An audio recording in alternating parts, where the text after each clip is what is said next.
안녕하세요. 오늘은 마틴 슬레스케와 순례자 형성 세 번째 강의가 되겠습니다.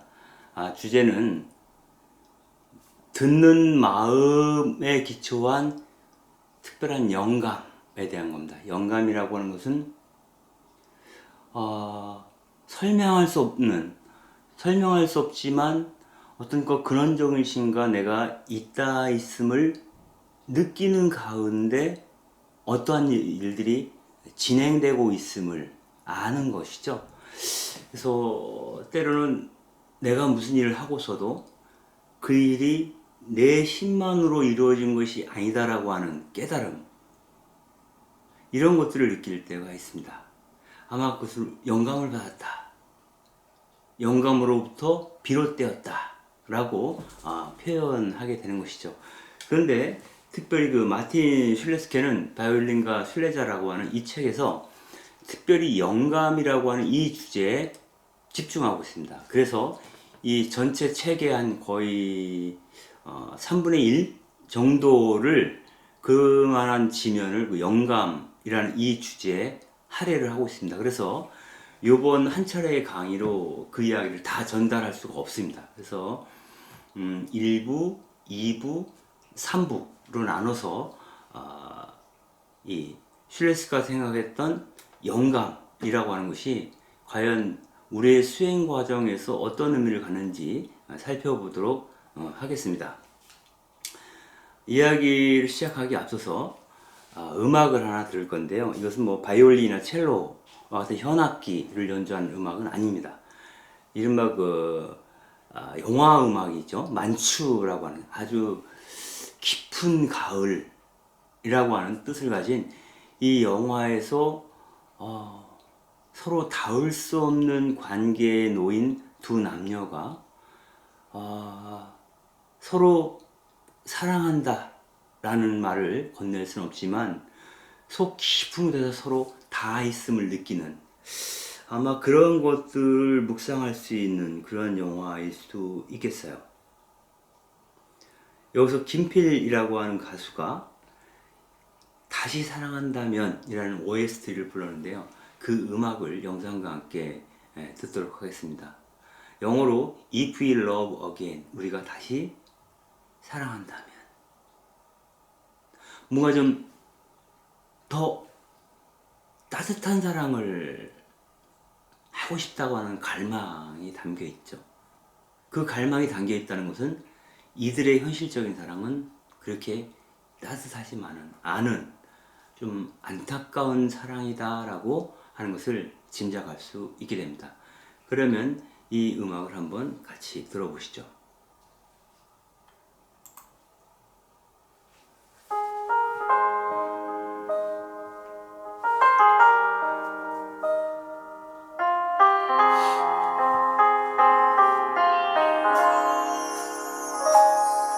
다시 태어난다면, 다시 사랑한다면,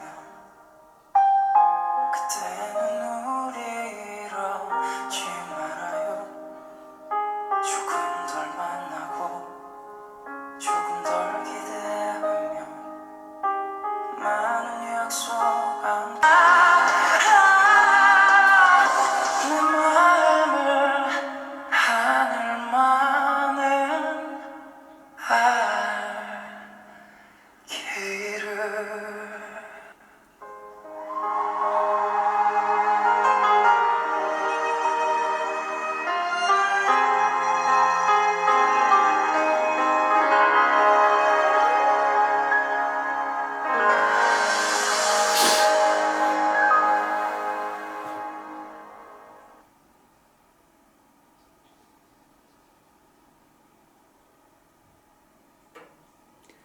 내 마음을 하늘만은 알기를.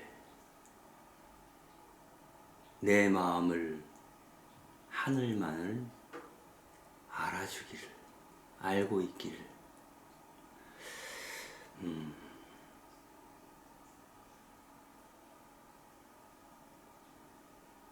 우리가 마지막 희망의 근거를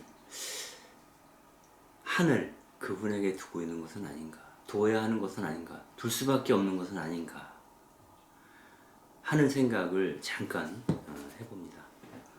그러면 오늘의 주제로 들어가겠습니다. 오늘 주제인 영감에 대한 이야기인데, 이것은 그분과 나의 일체감에 대한 이야기입니다. 이것은 마치 그 연주자가 연주를 하는데 그 악기와 연주자가 일체가 된 듯한 느낌을 받는 그 상황에 빗대어 이야기를 하는 것입니다. 마찬가지로 이 악기를 만드는 그 제작자가 연장을 들고 악기를 깎을 때 내가 연장을 사용해서 무엇인가를 만드는 것이 아니라 연장이 움직이는 대로 내가 따라가고 있는 듯한 느낌을 받을 때, 즉 연장의 내 육신의 말 그대로 연장, 일부로서 작용하고 있는 거죠. 연장과 내가 주종관계가 아니라, 내가 연장을 가지고 움직이는 것이 아니라 연장이 움직이는 대로 내 몸이 따라가는 것은 아닌가. 내 손이 연장을 따라서 움직이면서 어떤 작품을 만든다고 느낄 때, 그 연장과 그 연장을 사용하는 내가 어떤 일체감, 하나가 되었구나 라고 하는 것을 느낀다는 겁니다. 그러한 단계까지 올라가는 것이 영감에 따라 사는 삶이라고 볼 수 있습니다. 영감의 인도를 받아서 사는 삶. 그 작동 방식을 내가 충분히 이해할 수 없어도, 누군가에게 설명할 수 없어도 그렇게 되어지고 있는 것. 그 상태, 그분에 의해서 내 몸이, 내 생각이, 내 마음이 움직이고 있다라고 느끼는 것. 다른 말로 표현하면 바오로 사도가 이야기한 대로 이제부터는 내가 사는 것이 아니라 내 안에 계신 그분께서 나를 통해서 살고 있다라고 느끼는 단계까지 갈 때 우리는 그것을 영감에 따라 살아가는 길, 그러한 삶이라고 이야기할 수 있을 것 같아요. 그때 그 제작자에게 그 연장은 하나의 도구가 아니라 신경과 근육이 생긴, 그리고 그 안에 따뜻한 피가 흐르는 내 손의 일부로 느껴지게 된다는 것이죠. 즉 나는 영감에 따라 삶으로써 하나님의 일부로서 살게 되는 것. 그분의 일부로서 살게 되면 그분은 나의 섬김의 대상 혹은 경배의 대상이 아니라 함께 호흡하는 그런 동행이 되는 것이죠. 어떻게 우리가 그리로 갈 수 있을까를 탐구해 나가는 시간이 바로 오늘 강의라고 볼 수 있겠습니다. 여기서 마틴 슐레스케는 이러한 깨달음과 인식으로 가는 4가지 길을 제시하고 있습니다. 그 중에 첫 번째 길은 이성의 길이고요. 두 번째 길은 경험의 길. 세 번째 길은 직관의 길. 그리고 마지막으로 4번째 길이 영감의 길이라고 이야기를 합니다. 간단하게 먼저 설명을 드린다면 이성의 길이라고 하는 것은 삶의 법칙을 탐구하고 존재의 질서를 묻는 사랑이 필요한 그러한 길이다 라고 얘기를 합니다. 이 세상이 어떤 법칙에 따라서 운행되고 있는지, 어떤 질서를 따르고 있는지, 삶이란 어떠한 길을 걸어서 운행되고 있는지를 알아내는 것이죠. 합리적 방식으로 삶을 이해하고자 하는 노력이라고 볼 수 있습니다. 그래서 이성의 길은 이 머리 중심이죠. 그래서 이렇게 얘기할 수 있습니다. 나는 생각한다. 고로 존재한다. 그렇다면 두 번째, 경험의 길은 무엇인가? 경험의 길에서는 내가 무엇인가를 안다는 것은 무엇인가를 경험해 보았다는 거라는 겁니다. 즉 우리는 경험을 누적함으로써 좀 더 깊은 인식으로 나아갈 수 있다라고 얘기하는 겁니다. 이 경험은 늘 실패를 동반합니다. 이건가? 해보니 아닐 수 있겠죠. 그래서 그것을 실험이라는 말을 쓰기도 합니다. 그래서 늘 실패를 거듭하면서 경험을 쌓아가고 그 과정에서 깊은 실망도 자주 하게 되죠. 그래서 이 경험에 따른 혹은 실험에 따른 실패, 그로 인한 나의 실망감을 넘어서는 사랑이 필요한 것이 바로 경험의 길이다. 이렇게 얘기합니다. 경험의 길은 선중심이라고 얘기를 합니다. 구체적으로 무언가를 하게 하는 거죠. 우리가 어떤 일을 할 때 주로 손을 가지고 하지 않습니까? 그래서 손중심이라고 합니다. 그래서 이때 이런 말을 할 수 있죠. 나는 그분이 누구신지, 진리가 무엇인지 경험을 통해서 찾아나간다. 탐구한다. 고로 나는 존재한다. 세 번째 길은 직관의 길입니다. 직관의 길은 이성과 경험을 넘어서는 무의식 안에 있는 인류의 풍요로운 경험으로부터 솟구쳐 오르는 어떠한 식별, 어떠한 판단, 이런 것들이 가능하다라고 하는 믿음을 전제로 하고 있습니다. 그래서 이 직관의 길은 치밀한 사고와 분석 혹은 내 경험에 기초하지 않기 때문에 느끼는 것이다. 그냥 느낌으로 알 수 있는 것이다 라는 거예요. 느낌으로 알 수 있다. 우리가 배가 고플 때 몸이 알아서 신호를 보내죠. 그와 마찬가지라는 겁니다. 그래서 이 직관의 길을 이 배 중심이다 라고 얘기를 하고 있습니다. 그래서 이때 직관의 길에서는 나는 무엇인가를 느낀다, 고로 존재한다 라고 얘기할 수 있습니다. 첫 번째, 나는 생각한다. 두 번째, 나는 무언가를 탐구한다.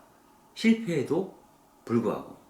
세 번째는 이성과 경험을 넘어서서 직관적으로 알아듣는 어떤 깨달음이 있다라고 믿는 것이죠. 그래서 나는 표현할 수 없지만 느끼고 있다라고 얘기하는 단계고요. 네 번째는 영감의 길입니다. 영감의 길은 나의 이성과 나의 경험과 나의 느낌을 넘어서 외부로부터 주어지는 힘에 의해서 산다는 거예요.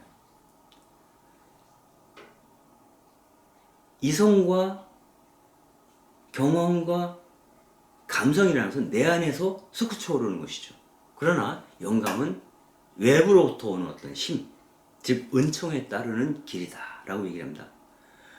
은총에 따르는 길은 외부에서 들어오는 것이기 때문에 그 예지적인 사랑을 받아들일 수 있는 힘이 나에게 있는가, 그 영감, 나에게 떠오르는 그 신의 의지를 내가 수용할 만한 준비가 되어 있는가, 이것이 가장 중요한 포인트가 되는 거죠. 그래서 그 영감을 받아들이기 위해서는 내가 나 자신에 집착하고 있는 모든 것을, 나를 규정하고 있던, 내가 개념화하고 있는 그 모든 것을 일단 접어둬야 한다는 겁니다. 접어둬야 한다는 것은 나를 비워내고 무언가 새로운 것을 받아들일 준비를 해야 한다라는 겁니다. 그래서 이 영감의 길을 가슴 중심이라고 얘기를 하고 있고요. 여기서 그 포인트가 되는 말은 나는 받는다. 고로 나는 존재한다. 복음서에 이런 말이 있습니다. 구하라 얻을 것이다. 두드리라 열릴 것이다.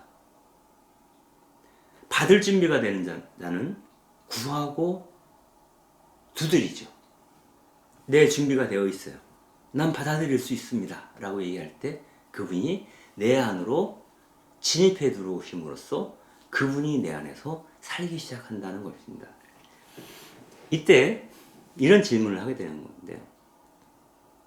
우리가 그 어떠한 삶을 산다라고 했을 때 이런 질문을 하게 되는 거죠. 어떤 경로를 통해서 거리로 갈까? 어떻게 살아갈까? 어떤 길을 걸어갈까? 의사가 될까? 교사가 될까? 예언자가 될까? 혁명가가 될까? 아니면 그 무엇이 될까? 라고 묻죠. 그러나 이 영감의 길에서는 하느님 보시기에 너가 지금 무슨 일을 하는지 어떤 직업을 가졌는지, 어떤 계급인지는 그다지 중요하지 않다는 거예요.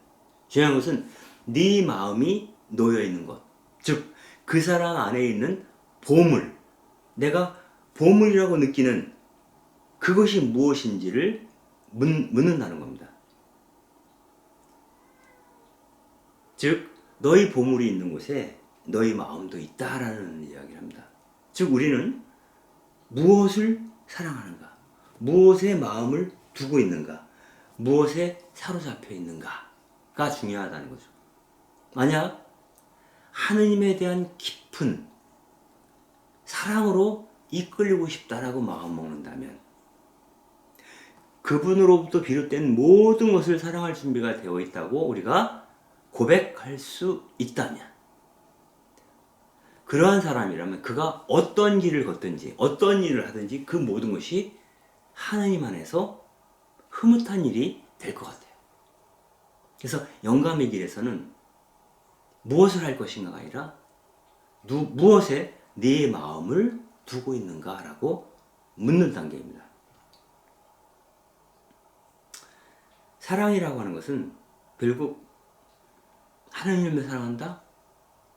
그러면 하느님을 사랑하기 위해서 걷는 길을 내가 걷기로 내적으로 동의하고 있음을 말하는 것이죠. 기꺼이, 여기서 이제 기꺼이라는 단어를 쓸 수밖에 없습니다. 기꺼이 그분으로 향하는 길에 동참하겠다 라고 내가 내 의지로 내적으로 동의하는 것이죠. 이것은 기꺼운 동의이기 때문에 거기에 깊은 애정이 깔려 있는 것이고요. 그럴 때 그 애정 안으로 하느님의 사랑이 침투해 들어오시는 거죠. 침투해 들어오신 그분이 나의 사랑과 합체가 되어서 나를 움직이고 어디론가 이끌어가게 하고 나라하여금 어떤 일을 하게 하죠. 바로 이러한 것들, 외부의 은총에 의해서 내가 이끌리는 삶, 그것이 바로 영감의 길이다 라고 얘기를 하고 있습니다. 그럼 이 네 가지 길은 사실은 우리 모두가 거쳐야 될 아주 소중한 길들이라고 이야기를 했습니다.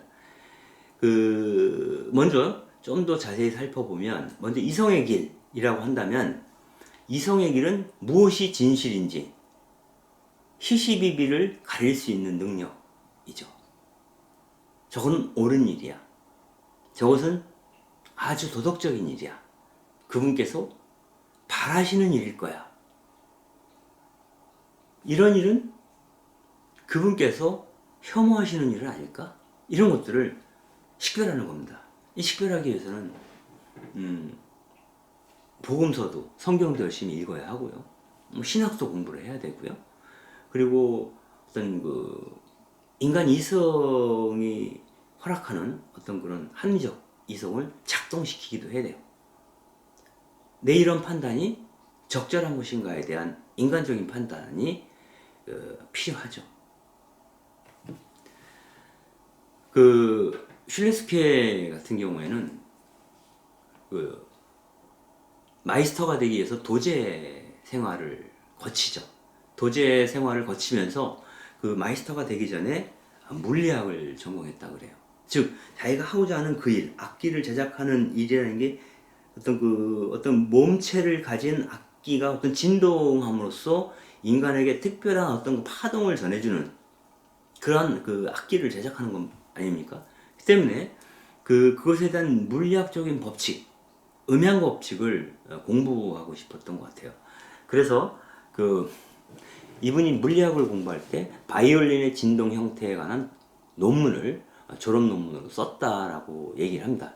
이때 슐레스케가 발견한 것이 헬름홀츠 공명기의 공식이라고 하는데요. 이것은 뭐냐면 바이올린의 크기, 부피, 몸체의 크기죠. 그리고 F홀, 우리가 바이올린을 이렇게 보면은 바이올린 상부에 이렇게 S자 모양으로 홈이 파져 있습니다. F홀의 크기, 그리고 바이올린의 판, 매각을 이루고 있는 판의 강도에 따라서 공명하는 진동하는 메커니즘이 바뀐다는 거예요. 그런 것들을 알아내는 법칙이 헬름홀츠의 공명기의 공식이라고 얘기를 하고요. 이런 것들이 자기가 악기를 제작하는데 굉장히 좋은 어떤 이론이 되었다라고 얘기를 하고 있습니다. 그래서 슐레스케는 표토르 카만이라고 하는 물리학자 이야기를 인용합니다. 즉 좋은 이론보다 실용적인 것은 없다. 그러니까 마르크스가 그런 얘기를 했나요? 혁명을 성공시키려면 혁명 이론이 필요하다고.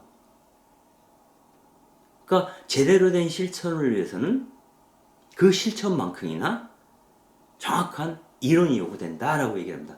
이론이 전부 모든 것을 해명해 주지 않아요. 그 이론을 알고 있다고 해서 그 일을 아주 효과적으로 완벽하게 해낼 수 있는 건 아니죠. 그러나 이론의 뒷받침을 받게 되면 그 일을 좀 더 효과적으로 해낼 수 있겠죠.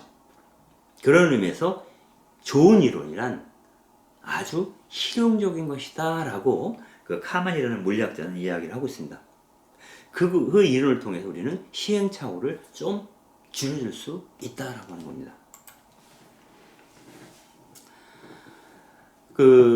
학문과 이론에 관한 얘기를 좀 더 덧붙이자면 그렇습니다. 시편에 이런 말이 나오죠. 주님, 당신의 업적들이 얼마나 많습니까? 그 모든 것을 당신 슬기로 이루시어 세상이 당신 피조물로 가득합니다. 그러니까 하느님께서 창조를 하시는데 창조의 수단, 창조의 도구가 된 것이 그분의 슬기, 지혜였다는 거예요. 그 지혜는 오늘날 이론이라고 볼 수도 있겠죠. 어떤 사물의 이치를 제대로 알아듣는 과정, 제대로 아는 것, 그래야 제대로 된 사물을 창조해낼 수 있다라고 하는 것이죠. 가브리엘 바인라이히라는 물리학자는 어느 강연에서 이런 질문을 받습니다. 선생님, 신앙 믿는다는 것과 학문은 서로 모순되는 것이 아닙니까? 그러니까 믿음이라는 것은 따져 묻지 않고 믿습니다라고 고백하는 겁니다. 그러나 학문은 따져 묻는 거죠. 정말 그러한가? 그래서 우리가 흔히 학문의 편에 섰던 그룹을 계몽주의라고 한다면 계몽주의자와 교회가 근대 사회에 진입하면서 엄청나게 대립을 하지 않습니까? 아마 그런 것들을 전제로 해서 질문한 것 같아요. 신앙, 배움이 많으면 신앙이 약해진다. 이런 얘기들도 이를테면 그리스도를 본받은 준주성범에도 그런 얘기가 나오죠. 지식을 더하는 자는 근심을 더하는 자다. 즉 믿음이 약해진다는 그런 얘기를 하는 겁니다. 그 질문을 했을 때 바인라이라는 이 학자는 이렇게 대답합니다. 나쁜 학문과 나쁜 종교만이 서로 모순됩니다. 나쁜 제대로 되지 않은 그런 학문과 사실 종교라고 말할 수 없는 그런 류의 종교만이 서로 모순된다는 겁니다. 그러나 좋은 학문과 좋은 종교는 결코 모순되지 않는다. 그러니까 합리적 이성과 신앙은 사실상 진리를 향하고 있기 때문에 대립하지 않는다는 거죠. 학문의 목적이 뭡니까? 진리를 탐구하는 거지 않습니까? 종교의 목적은 뭡니까? 진리 그 자체이신 분을 찾아가는 길이죠. 그 여정에 참여하는 것이 신앙생활이다 라고 얘기를 한다면 학문과 종교는 결코 대립하지 않는다, 모순되지 않는다 라고 말할 수 있다는 겁니다. 즉 이성적인 사고라고 하는 것은 증거를 요구하고 어떤 팩트를 확인하는 거죠. 그래서 단순한 의미의 주의 주장, 네 생각에 머무는 그런 것들을 진리로 확보하지 않습니다. 증명되는 것을 요구하는 거죠. 그래서 알곡과 쭉정이, 옳은 것과 옳지 않은 것을 식별해내는데 이 합리적 사고 혹은 이성적 사고가 크게 도움이 된다라고 이야기할 수 있겠습니다. 그래야만이 우리는 관념적인 허상에서 벗어나게 도울 수 있죠. 제 경험을 잠깐 이 시간에 얘기를 한다면 제가 군 제대를 하고 복학을 했을 때 굉장히 좀 충격적인 경험을 한 적이 있습니다. 아직도 그 영향을 받고 있다라고 말할 수밖에 없는데요. 그건 그렇습니다. 제가 그 학교 다닐 때 개인적으로 만나서 무슨 얘기를 해본 적이 없었던 친구였어요. 여학생이었는데 저희 동기생이고요. 제가 군에 가고 나서 뭐 본 적이 없죠. 근데 제대를 하고 그 어느 날 제가 그 당시에 그 인천 제물포에 살고 있었는데 제물포역을 지나가다가 우연히 그 친구를 만났어요. 정윤경이라는 친구인데 너무 반갑죠.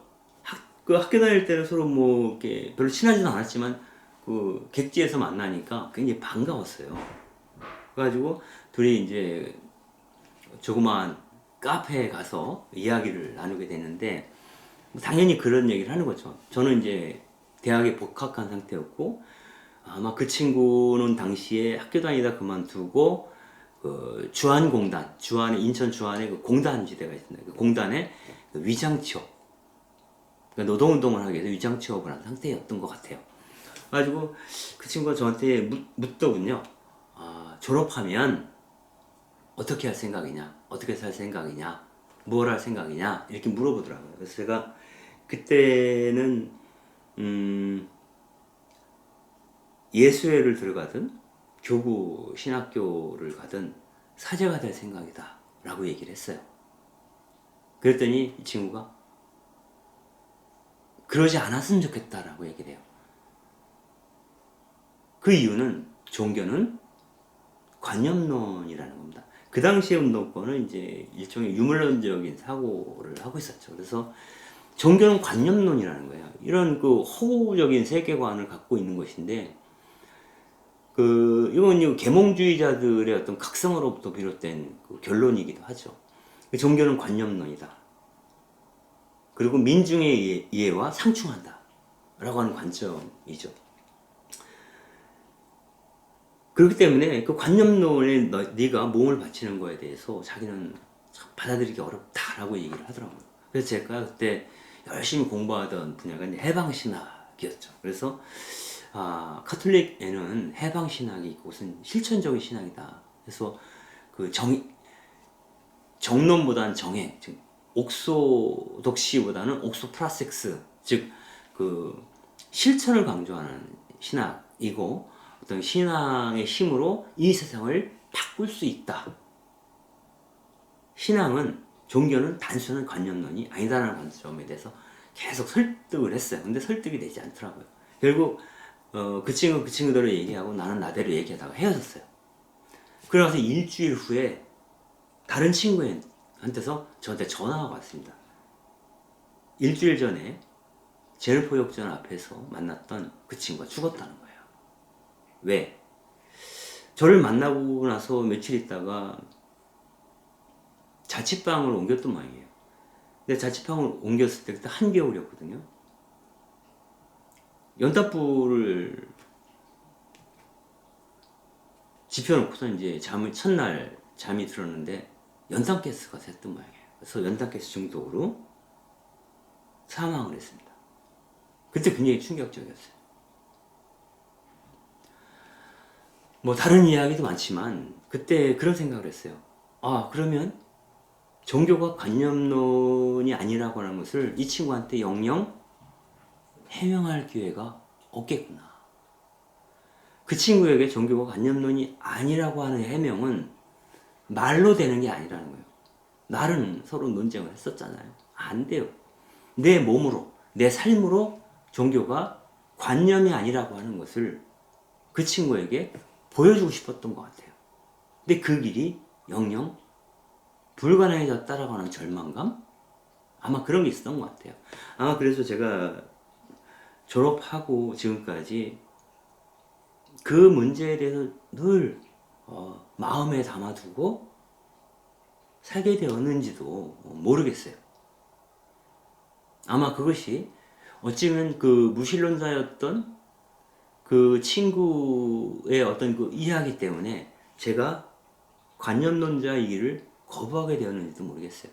좀 더 구체적이고 실효성 있는 실천을 담보하지 않는 신앙은 무의미하다라고 하는 생각을 하게 되었는지도 모르겠습니다. 다음, 경험의 길인데요. 경험의 길은 내가 어떤 내적 확신을 갖고자 할 때 그것은 경험을 통해서 획득된다는 겁니다.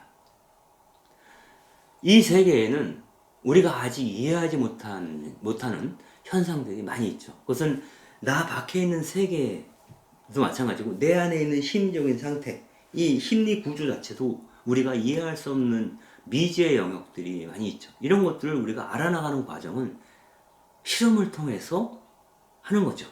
아니면 어떤 자기 경험을 통해서 조금씩 알아가는 거죠. 이것은 단순하게 이 세계를 파악하는 것은 몇 가지 개념을 갖고 설명되어 있지 않는다는 거예요. 그래서 직접적인 경험을 통해서 우리는 진리로 다가갈 수 있다라고 하는 입장을 취하는 것이 경험의 길입니다. 그래서 슐레스케는 이 경험의 길에 대해서 이야기하면서 이렇게 얘기합니다. 인류는 묻는 자로서 순례자의 길을 걷고 있다. 이 세계는 묻는 자에게만 답을 준다는 거예요.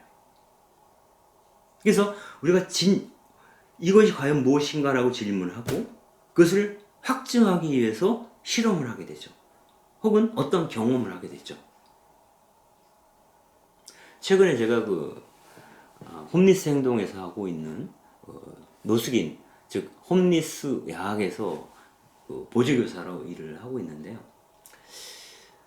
그들의 세계에 대한 어떤 그런 관심이 있었죠. 그러나 직접적으로 그들을 만나서 경험하는 것과 책을 통해서 인터넷을 통해서 홈리스들의 처지에 대해서 이해하는 것과는 굉장히 다르죠. 그들을 살아있는 실체로 만지고 호흡하고 느낄 수 있어야지만이 그들의 실체에 좀 더 다가갈 수 있겠죠. 이것은 경험의 길이라고 볼 수가 있겠어요. 우리는 사랑을 직접 해보지 않고서는 사랑이 무엇인지 알 수 없어요.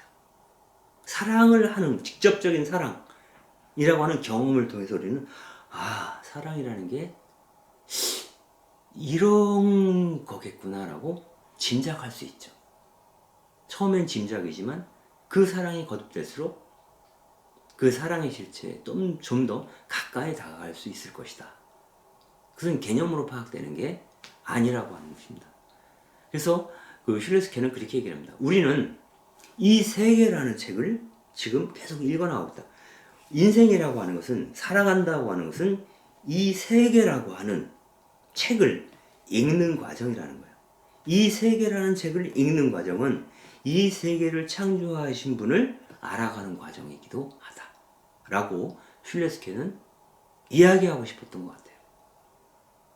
그래서 우리가 생각할 수 있는 모든 이론은 늘 임시적인 것이고 우리가 세워놨던 가설은 시간이 지나면 오류로 판명될 수도 있다는 거죠. 그래서 우리는 지치지 않고 끝없이 질문을 던지고 그 질문에 대한 답을 얻기 위해서 무엇인가를 경험해야 된다. 몸으로. 이 얘기를 슐레스케가 하고 있는 것입니다. 그러나 모든 것을 의심하고 질문을 던지는 자는 외로울 수밖에 없다는 것이죠. 사람들은 A라는 명제를 던지고 혹은 B라는 명제를 던지고 여기에 동의하는 사람들이 모여서 집단을 형성해서 이 세계를 살아갑니다. 그러나 A라고 하는 사상에 대해서 동의하나 확신하지 못할 수 있어요. B라는 사상에 대해서도 일부 동의하나 확신할 수 없어요. 그런 사람들은 A그룹과 B그룹으로부터 모두 비난받는 존재가 될 수도 있어요. 너는 우리 사람이 아니군. 너는 내 편이 아니야. 이런 평가로부터 배제되기 때문입니다. 그래서 늘 질문하는 삶, 늘 이것은 아니지 않을까라고 묻는 삶은 외로운 사랑을 동반한다라고 얘기를 합니다. 즉 모두가 이건 그래 라고 얘기하는 그 상식을 거부하고 자기의 직접적인 경험을 통해서 길을 찾는 사람은 거독하다는 겁니다. 아마도 우리가 복음서 안에 드러나는 그 예수님의 제자들 가운데 토마스 사도가 상당히 외로웠을 것 같아요. 토마스 사도는 그거죠. 자기가 직접 예수님의 부활을 경험하지 못했잖아요. 처음에. 그러니까 다른 제자들이 예수님께서 부활하셨다라고 얘기했을 때 믿지 않습니다. 그리고 직접 예수님의 창에 찔린 옆구리를 보고서야 예수님께서 만져보아라 했는데 만져보진 않아요. 보는 것만으로 충분히 납득을 하죠. 그러니까 토마스 사도는 질문하는 자입니다. 경험의 길을 걷고자 하는 자입니다. 그래서 그로부터 얻어진 내적 확신을 갖고 평생을 복음의 길을 걸어갈 수 있었던 거죠. 아마도 그 제자 그룹 안에서 토마스는 좀 외로운 사람이었을 수도 있어요. 온전하게 그 그룹 안에 합류하지 못했던 사람일 수도 있어요. 그래서 어떤 사람들은 토마스가 그 팔레스타인이 아니라 먼 인도로 떠났다. 거기서 선교를 했다. 외롭게. 이런 얘기, 이런 전설이 전해져 오기도 하죠. 뭐 사실인지 전설인지 모르겠지만, 즉 그 질문하는 자, 경험의 일을 걷는 자는 모든 명제들에 대해서 괄호치기, 즉 에포케의 태도를 갖는, 에포케라고 하는 것은 판단중지라는 뜻이에요. 판단중지. 이건 이거야 라고 판단하는 것을 일시 보류해 두는 거죠. 다른 가능성의 길을, 다른 가능성의 문을 열어두는 태도. 이런 것들은 세상에 이건 이래라고 얘기했던 그 기성관념, 즉 상식에 저항하는 태도입니다. 그런 태도를 가진 자만이 늘 새로운 것을 경험하고 새로운 것을 경험함으로써 새로운 지평으로 시선이 확장될 수 있겠죠. 그래서 이런 질문하는 자는 남들이 경험하지 못했던 미지의 영역으로 나아감으로써 새로운 것을 창조하는 자다. 이렇게 얘기를 하고요. 새로운 창조라고 하는 것은 용감하게, 용기 있게, 외롭더라도 알지 못하는 그 세계로 뛰어들 준비가 되어 있는 사람들이 경험하는 것이죠. 이미 사람들이 아는 것, 이미 우리가 할 수 있는 것을 넘어서야 하기 때문에 이런 사람들의 투쟁은 굉장히 힘듭니다. 그리고 외롭습니다. 여기서 우리가 무엇인가를 아직 모르고 있다라고 하는 것은 창조 활동의 전제 조건이죠. 우리가 늘 확실한 것, 우리가 돌다리도 두드리고 건너간다는 식으로 모든 것 확실한 것, 확실하게 확증된 것,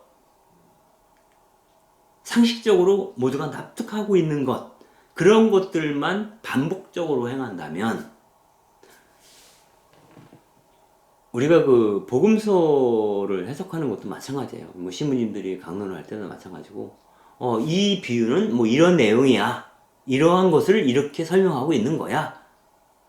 뭐 씨 뿌리는 자의 비유는 뭐 신앙, 하느님의 말씀이 뭐 어떤 사람에게는 어떻게 발효가 되고 이런 얘기들을 하는 것에 대한 설명들이 있습니다. 이건 이런 얘기야 라고 누군가 교부 중에 한 사람이 설명해 놓으면 신부님들이 강론할 때 그 귀절이 나올 때마다 똑같이 반복적으로 그 얘기만 반복하는 거죠. 그게 아니라 또 다른 뜻이 있지 않을까? 라고 질문하지 않으면 우리는 소심한 사람이 된다. 아주 작은 소심한 결과물들을 낳을 뿐이라는 거예요. 여러분들 그 복음서에서 이런 얘기 있죠. 한 주인이 먼 길을 떠나면서 종들에게 어떤 이에게는 5달란트, 어떤 이에게는 2달란트, 어떤 이에게는 1달란트를 맡기고 가죠. 그때 5달란트와 2달란트를 가진 사람은, 받은 사람은 그것을 운용을 해서 10배, 100배 늘리죠. 그런데 1달란트를 갖고 있던 사람은 그 달란트를 땅에 묻어버립니다. 그리고 주인이었을 때 당신이 맡기신 것이 여기 있습니다 라고 얘기를 합니다. 야단을 맞죠. 이 종은 아주 소심한 종이었던 것 같고, 그 달란트라고 하는 것이 일종의 재능이지 않습니까? 돈이지만 동시에 재능이라는 뜻을 갖고 있어요. 자기가 하느님으로부터 받은 능력을 썩히는 거죠. 창조적인 일을 하는데 투여하지 않고 그냥 쥐고만 있는 겁니다. 이러한 소심한 종에 대해서 하느님은 기껍게 맞아들이지 않는다라고 그 비유에서 이야기를 합니다. 그리고 그 종이 그 바깥으로 쫓겨나서 울며 이를 갈 것이다, 이런 얘기까지 나와요. 즉 최악의 경우에는 그런 반복적인 습관적인 일들, 또 상식적인 것에 만족하는 사람들은 자기의 삶 자체가 무의미해지는 것을 느끼게 될 수도 있다고 얘기를 하는 겁니다. 그래서 우리가 하느님을 믿는다는 것, 우리 하느님에 대해서 압니까? 물론 알고 있는 부분이 있죠. 아, 하느님은 이런 분이야. 그러나 하느님은 아무리 그분을 찾으려 해도 끝내 그분의 실체의 모든 것을 우리는 찾아낼 수 없어요. 미지의 영역입니다. 그래서 그렇기 때문에 그분을 좀 더 알고 싶어 하는, 당신 누구입니까? 라고 끝없이 질문하는 것은 하느님에 대한 무의미성에 대한 저항이라고 슐레스케는 이야기를 합니다. 하느님은 우리가 기대하는 것보다 더 크신 분이죠. 그러므로 우리는 그분을 무의미성 속에 놓아두지 않고 그분의 옷자락이라도 만지기 위해서 그분께 다가가고, 당신은 누구십니까? 라고 거듭 새삼 질문하게 되는 것이죠.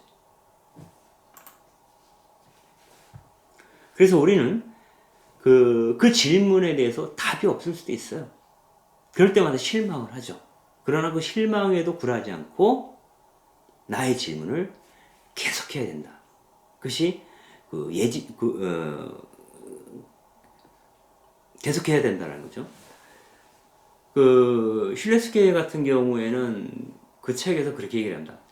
지난 5년 동안 그 브릿지, 이 사진에서 보면 이게 이제 바이올린의 현이 쫙 있으면 현이를 이렇게 걸고 있는, 몸체에서 이게 딱 걸어두는 그 브릿지라는 게 있어요. 선이 이렇게 연결되죠. 이 브릿지의 모습을, 형식을 52가지나 변형을 만들어 보았다고 얘기를 해요. 그런데 늘 자기가 만족할 만한 어떤 그 공명을 얻어내지 못했던 것 같아요. 그래서 질문합니다. 53번째의 실험은 성공할 수 있을까? 모르는 거죠. 성공하지 못하더라도 나는 할 것이라는 거죠. 그로 인해 실망을 하더라도 실망을 넘어서는 사랑이 나에게는 있다. 진리를 알고자 하는 진리에 대한 사랑이겠죠. 그래서 우리들이 그분께 거는 기대가 실망이나 낙심보다 커야 한다. 우리가 살면서 절망할 수 있고 실망할 수 있고 실패할 수 있지만 그분을 알아가고자 하는 내 마음이 그 실망을 넘어서야 한다라고 슐레스케는 이야기를 합니다. 그래서 경험적 사랑, 경험을 통해서 사랑 그 자체의 신분을 알아가고자 하는 과정은 언젠가 불현듯 문득 그분의 얼굴을 보게 되리라 하고 하는 기적을 염두에 두고 있다는 거죠. 내가 그분을 알게 되는 것, 아, 그분이 이런 분이었구나 라고 알게 되는 것을 슐레스케는 어떤 의미에서 기적이라고 얘기합니다. 그 기적이 불현듯 내게 다가올 수 있다는 거죠. 누구에게? 실험을 거듭하고 있는 그 사람에게. 거듭 그분을 알고자 하는 노력이 좌절감을 맛보았던 그러한 사람들에게 불현듯 그분이 당신의 옷자락을 내어주실 수 있다라는 겁니다. 그래서 우리가 할 수 있는 기도라고 한다면 내가 나 자신을 넘어서 그분에게로 다가가도록 갈망하는 은총입니다. 내가 나 자신의 한계를 넘어서 그분에게로 건너갈 수 있는 은총을 우리는 기도를 통해서 그분께 구해야 한다는 것이고, 그러한 은총은 실패를 통해서 얻어지는 은총이다 라고 얘기를 합니다. 그래서 이런 경험의 길이 우리에게 가르쳐주는 것은 좌절하더라도 거듭 새삼 일어서는 것이다 라고 말합니다. 여러분들 이런 거 있죠? 복음서에서 예수님이 이런 말을 해요. 사람은 할 수 없지만 하느님께서는 하실 수 있다. 인간은 실패할 수 있어요. 낙심할 수 있어요. 절망할 수 있어요. 실망할 수 있어요.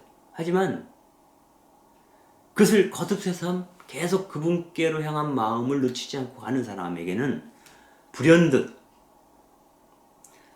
내가 아니라 외부로부터, 그분으로부터 은총으로 다가오는 확신이 발생할 수 있다라고 이야기하는 것 같습니다. 다음 직관의 길인데요. 직관의 길은 손이 연장을 인도하지 않고 연장이 손을 인도하는 행복한 상태라고 슐레스케는 얘기를 합니다. 그리고 이러한 깨달음은 어떻게 작업을 했는데 이 작업을 내가 어떻게 했는지도 잘 설명을 못해요. 내가 이유도 모르는 채 내가 애쓰지도 않았는데 불쑥 떠오르는 어떤 깨달음, 그러한 경우가 있다는 거죠. 그것은 뭐냐면 내 개인이 어떤 그 인생의 과정에서 경험했던 그 모든 것이 내 안에 누적되어 있겠죠. 축적되어 있겠죠. 그 축적된 것들이 내 안에서 화학작용을 일으키면서 결합되어서 나도 모르는 상태에 직관적으로 어떤 그 결론을 내는 그런 것일 수도 있고요. 또 칼 유응과 같은 심층 심리학자의 견해에 따르면 우리들의 경험뿐만 아니라 우리 안에는 나라고 하는 생명이 낳기까지 수없이 많은 세월 동안 인류가 경험했던 그 경험적인 내용들이 내 안에 내장되어 있다는 겁니다. 무시간에 잠겨 있는 거죠. 그래서 모든 인류의 경험과 나만의 고유한 경험이 통합되어서 어떤 직관적인 능력이 나에게서 솟구쳐 올라올 수 있다는 겁니다. 그래서 내가 이건 이거야 라고 얘기를 하지만 어떻게 내가 이건 이거라고 알게 되었는지는 내가 설명할 수 없어요. 내 무의식 안에서 발생한 어떤 그런 작동되어지는 어떤 힘의 결과라고 말할 수 있기 때문이죠. 그래서 말할 수 없지만 이건 이거인 것 같아. 나중에 확인해 보니 맞는 거야. 이게 이제 직관이죠. 직관의 길. 그래서 슐레스케는 이렇게 얘기합니다. 한 분야에서 능력자는 정말 그 능력 있는 일종의 그 마이스터, 전문가라고 볼 수도 있고요. 그는 그가 이해할 수 있고 이건 이래라고 설명할 수 있고 전달할 수 있는 것보다 사실 더 많은 것을 알고 있다라고 얘기합니다. 왜냐하면 긴 세월 동안 특정한 분야에서 살면서 그 일을 사랑하고 또 그가 아프면서 절망하면서 실망하면서 경험했던 그 모든 것들이 내 안에 내장되어 있기 때문이라는 겁니다. 그래서 이런 거 있죠. 학문도 공부하는 것도 그래요. 처음에는 모든 것이 새롭고 공부하는 게 어렵지만 어느 단계에 이르면 임계점이라고 얘기해서 어떤 임계점에 이르면 척 보면 척하고 아래듣게 되는 지경에 이르게 됩니다. 이를테면 단순하게 그런 것도 있죠. 우리가 운전하다 보면 내가 5km를 달려왔는데 어떻게 여기까지 왔는지 모르는 거예요. 깜빡 다른 생각을 했던 거예요. 근데 손이 알아서 핸들링을 한 거예요. 5km 동안. 깜짝 놀랍니다. 내가 언제 여기까지 왔지? 이미 자기의 몸이 운전, 드라이빙을 기억하고 있는 거죠. 내 몸이 습득한, 내 의식이 아니라 내 몸이 습득한 그러한 어떤 직관에 의해서 손이 자동으로 움직이는 거죠. 즉 자동차로 움직이는 것은 내 의식이나 오른쪽, 왼쪽 이게 아니라 내 무의식 아니면 나의 숙달된 이 손끝 자체가 알아서 움직이게 되는 과정까지 넘어가게 되죠. 그것을 직관의 길이라고 말할 수 있겠습니다. 그 하이젠베르크 물리학자죠. 이분의 강연 중에 그 강연의 주제가 정확한 자연과학의 아름다움이라는 그 강연이었는데 여기서 이런 얘기를 합니다. 직관적인 인식은 이성적 사고를 거치지 않은 직접적인 인식이다. 그리고 그 근원은 아름다움에 대한 경의이다. 직관적인 인식은 이성적 사고를 거치지 않는 척 보면 알아듣는 인식이라는 거예요. 그런데 그것은 결국 아름다움에 대한 경의와 관련이 있다. 이렇게 얘기를 합니다. 그리고 그 직관적인 인식은 어떤 개념이 떠오르는 게 아니라 어떤 이미지로 인식되어지는 것이다. 즉, 우리의 어떤 그 생각을 통과하는 것이 아니라 어떤 그림이 떠오르는 것이다. 이렇게 얘기를 합니다. 이것은 이제 이 얘기를 들으면서 저는 칼융을 떠올릴 수밖에 없어요. 이 무의식안에 어떤 그런 무엇이 우리 경험들이 저장이 되는데 이 무의식안에 저장되는 그 경험들은 이미지로 저장이 된다고 어떤 얘기를 합니다. 이미지로. 언어로 되는 게 아니라 이미지로. 그러니까 내가 경험했던 모든 것이 사진 찍듯이 들어오는 거죠. 그래서 우리가 옛날에 이제 그 아주 어렸을 때죠.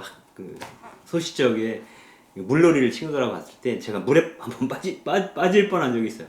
가지고 너무나 호적되는데 그 잠깐 동안에 그동안 살아왔던 그게 필름처럼 빠르게 이렇게 지나가더라고요. 이미지로 오는 거죠. 내 평생이 그 호적되는 순간에, 그 짧은 순간에 빠르게 필름처럼 돌아가는 걸 내가 느낀 적이 있어요. 그래서 우리의 경험이 인간의 무의식 안에는 필름처럼, 이미지로, 그림으로 저장되는 것 같아요. 그래서 즉각적인 것 같아요. 이 시각이라는 건 즉각적이잖아요. 딱 보면 보이는 거잖아요. 직관적인 인식이라고 하는 것은 그런 거라는 거예요. 그리고 정말 손이 알아서 막 깎고 있어요. 섬세하게 나무를. 그러한 것을 통해서 정말 제대로 된 작품을 만들어냈을 때 이때 이 작업자는 창조적인 기쁨 같은 걸 느끼게 돼요. 고생해서 겨우겨우 뭘 하나 만들어내는 것과 손이 알아서 너무 섬세하게 칼질을 잘 해내고 있는 거예요. 내가 의식하지 않아도 저절로 일이 되는 거예요. 그럴 때 이 사람이 내가 어느 지경에 이르렀구나 라는 걸 느낄 때 내적으로 차오르는 어떤 기쁨, 그런 것들을 느끼게 되죠. 이것이 어떤 그 직관적인 어떤 그 창조적 작업을 하는 사람에게 어떤 보상처럼 주어지는 것이다 라고 하는 거죠. 마르코복음에서는 이런 이야기들을 상기시키는 규제가 하나 있습니다. 읽어보면 이렇습니다. 하느님 나라는 이와 같다. 어떤 사람이 땅에 씨를 뿌려놓으면 밤에 자고 낮에 일어나고 하는 사이에 씨는 싹이 터서 자라는데 그 사람은 어떻게 그리 되는 줄 모른다. 땅이 저절로 열매를 맺게 하는데 처음에는 줄기가, 다음에는 이삭이 나오고 그 다음에는 이삭에 나달이 연근다. 그런 거 있지 않습니까? 우리가 김을 메고 작물을 키우지만 그 작물이 크는 것을 육안으로 확인하기 쉽지가 않아요. 하룻밤 자고 일어나서 새벽에 나가보면, 밭에 나가보면 얘가 쑥 커 있어요. 오늘부터 나락이 쑥 맺혀져 있는 거죠. 나도 모르는 사이에 내 안에서 성장하고 있는 어떤 것이 있을 수 있다는 거죠. 이처럼 하나님 나라는 눈에 보이지 않게 자라나고 있다고 하는 거예요. 그것처럼 그 저절로 연근은 하나님 나라처럼 직관적인 작업은 어떤 분야에서 어떠한 마음으로 깊이 심취해서 거듭거듭 그 일을 해내는 과정 속에서 나도 모르는 사이에 내 몸에, 내 영혼에 배어있는 어떠한 기질, 태도, 능력, 그런 것이 아닐까 하는 생각을 해보게 됩니다. 그런데 이러한 것들이 제대로 작동되기 위해서는 내 안에 여백이 있어야 한다라고 슐레스케는 얘기합니다. 내 안에 여백이 있어야 본질적인 것이 내 안에 와서 빈 것을 채우게 된다는 겁니다. 우리가 늘 근심과 걱정으로 가득 차 있으면 마음속 보물에 이르는 통로, 그러니까 여유가 없으면 지혜가 솟구쳐 오를 기회가 없죠. 그러니까 조금만 천천히 잘 생각하고 묵상하면 아, 인생이란 그런 거지 라고 느낄 수 있는데 너무 바쁘면 닥치는 대로 하는 거예요. 닥치는 대로 한다는 게 뭐냐면 매뉴얼대로 하게 돼. 매뉴얼대로 하는 게 기본이지 않습니까? 매뉴얼대로 할 수는 있지만 창조적인 사고, 그리고 매뉴얼을 보지 않아도 몸이 알아서 하게 되는, 지혜가 움직이는 그러한 일들을 할 수는 없다는 겁니다. 나 자신에게만 몰두하고 있으면 내가 아는 범위 안에서만 일을 하게 되는 거예요. 내가 의식 안에서 의식적으로 알고 있는 일만 한다면 거기서 어떤 창조가 일어나기 어렵겠죠. 그리고 그 일 자체도 효율적이지 않아요. 아, 이건 이거지 라고 하는 직관적인 예지가 발달해야 된다는 거죠.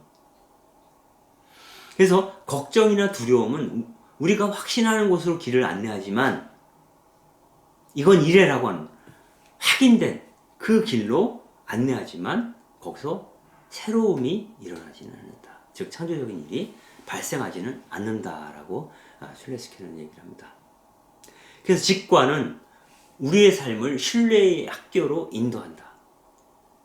내가 경험하고 탐색하고 이 모든 것들이 헛것이 아니라 어느 날 불쑥 나를 진리의 길로 인도해 줄 것이다 라고 하는 것을 깨닫는 일종의 신뢰의 학교,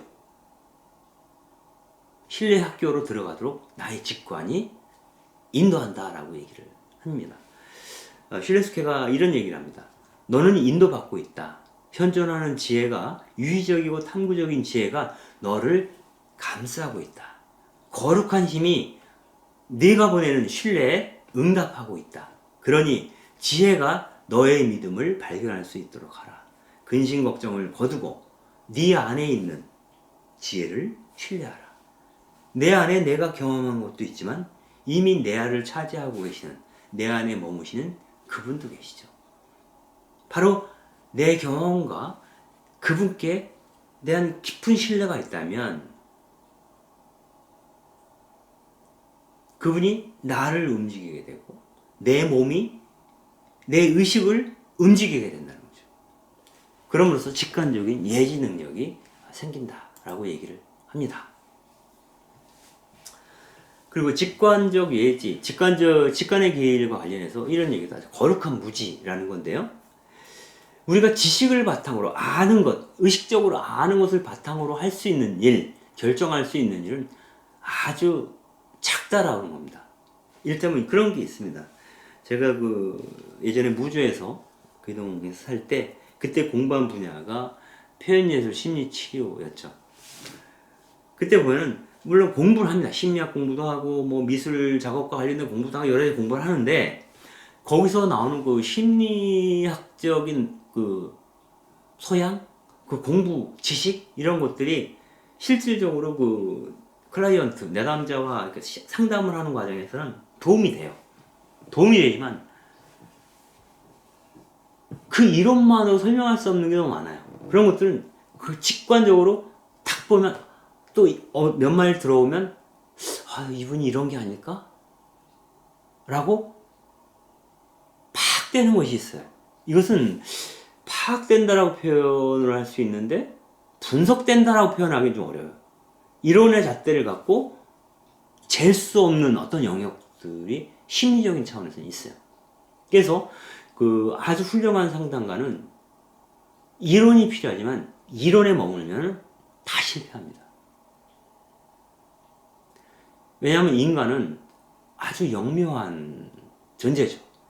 그것이 이론에 딱딱 맞아떨어지지 않습니다.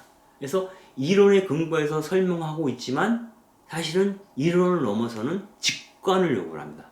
그래서 직관적 능력이 탁월한 자가 아주 좋은 상담가가 될 수 있다라는 것을 우리는 경험적으로 알 수 있습니다.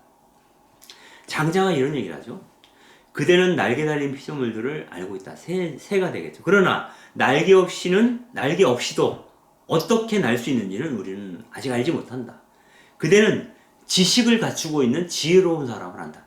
지식을 갖추고 있는 지혜로운 사람을 안다. 그러나 지식 없이도 어떻게 우리가 지혜로울 수 있는지는 아직 모른다. 이렇게 얘기합니다. 그러니까 지식과 지혜를 일종의 사물의 이치에 대한 깨달음이라고 얘기한다면 그 깨달음은 굳이 지식을 동반하지 않고도 솟구쳐 오르죠. 그런데 그 지혜로운 자 가운데는 상당한 지식을 소유한 자들도 있죠. 그래서 상당한 지식을 소유한 자가 지혜로운 경우를 우리는 알고 있지만 지식 없이도 지혜로운 자도 있거든요. 어찌 그게 가능한지는 우리는 모른다라고 얘기합니다.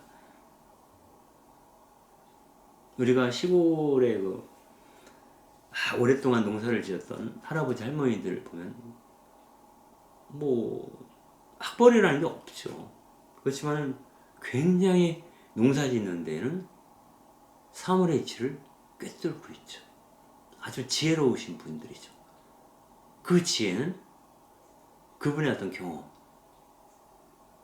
그리고 자기에게 진입해 들어오는 이 세상의 이치에 대한 개방성으로부터 오는 것이 아닌가. 즉, 이 자연에 대한 겸손한 태도로부터 그 지혜가 자라고 있었던 것은 아닐까라는 생각을 해볼 수가 있겠습니다.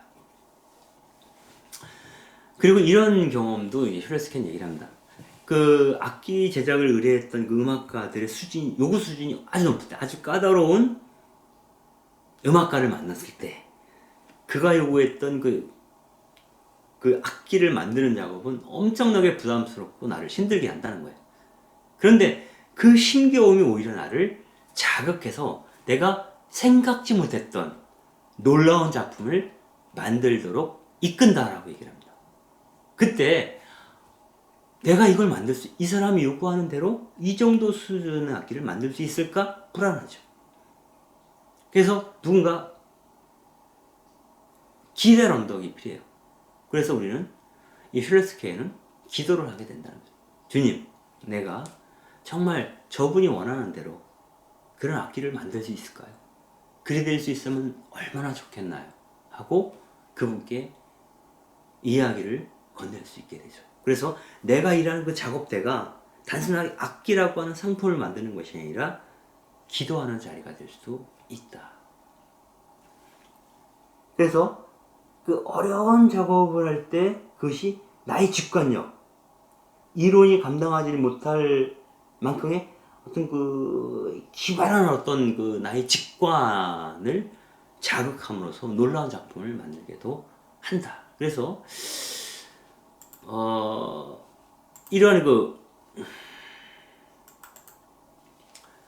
이런 것들을 슐레스케는 거룩한 무지라고 해요. 그러니까 아무것도 아무런 편견, 사전 지식, 규범, 매뉴얼이 없을 때 오히려 인간이 창조적인 존재로 바뀔 수도 있다는 거죠. 그런 거 있죠. 우리가 입시 준비하는 과정에서 미술 공부하는 친구들이 있어요. 이 친구들이 이제 학원을 다니게 되는데요. 그 같은 학원을 나온 친구들은 이제 거의 그림풍이 비슷하지 않습니까? 그림은 자고로 이렇게 그려야 돼. 매뉴얼이 있는 거 아닙니까? 기본 틀이 있는 거죠. 그 기본 틀에 맞춰서, 기본 과정에 맞춰서 그림 공부를 해서 그림을 만들어내면 그 학원을 나온 사람들은 그림의 톤이 비슷하죠. 그러나 그 사람을 우리는 예술가라고 부르지 않습니다. 그것은 어떤 기본적인 소양을 키우는 과정일 수는 있겠죠. 그러나 정말 창조적인 작업은 내가 배운 바, 지식을 넘어서는 순간, 즉 거룩한 무지가 발생하는 순간에 그 창조성이 드러난다 라고 얘기할 수 있습니다. 이것이 그 직관의 길을 걸어가는 사람의 힘이라고 볼 수가 있겠습니다. 그래서 오늘 이 시간에는 사물의 이치를 파악하는 이성적 사고, 합리적 사고, 이런 것들이 우리에게 필요하다라는 것. 그러나 그러한 이론조차도, 그런 합리적 사고마저도 경험을 경과해 갈 때 확증된다는 겁니다. 그게 아니지 않을까라고 늘 질문하는 사람에게만 그분께서는 해답을 내어주신다. 그 해답이 쌓여가는 과정 속에서 인간이 성장하죠. 그리고 그 경험적인 과정이 충분히 무르익었을 때 우리는 경험하지 않고도, 직접 만지지 않고도 이건 이래라고 이야기할 수 있는 직관 능력이 생기게 된다는 것이고, 이 직관 능력은 내가 그동안 쌓아온 지식과 내가 그동안 쌓아온 경험을 넘어서는 순간에 우리 안에서 드러난다 라고 하는 이야기를 하고 있는 것입니다. 일단 깨달음으로 가는, 인식으로 가는 4가지 단계에서 3단계까지 이야기하고요. 마지막 단계라고 볼 수 있는 영감의 길에 대해서는 잠깐 쉬었다가 2부에서 이야기를 이어가도록 하겠습니다. 감사합니다.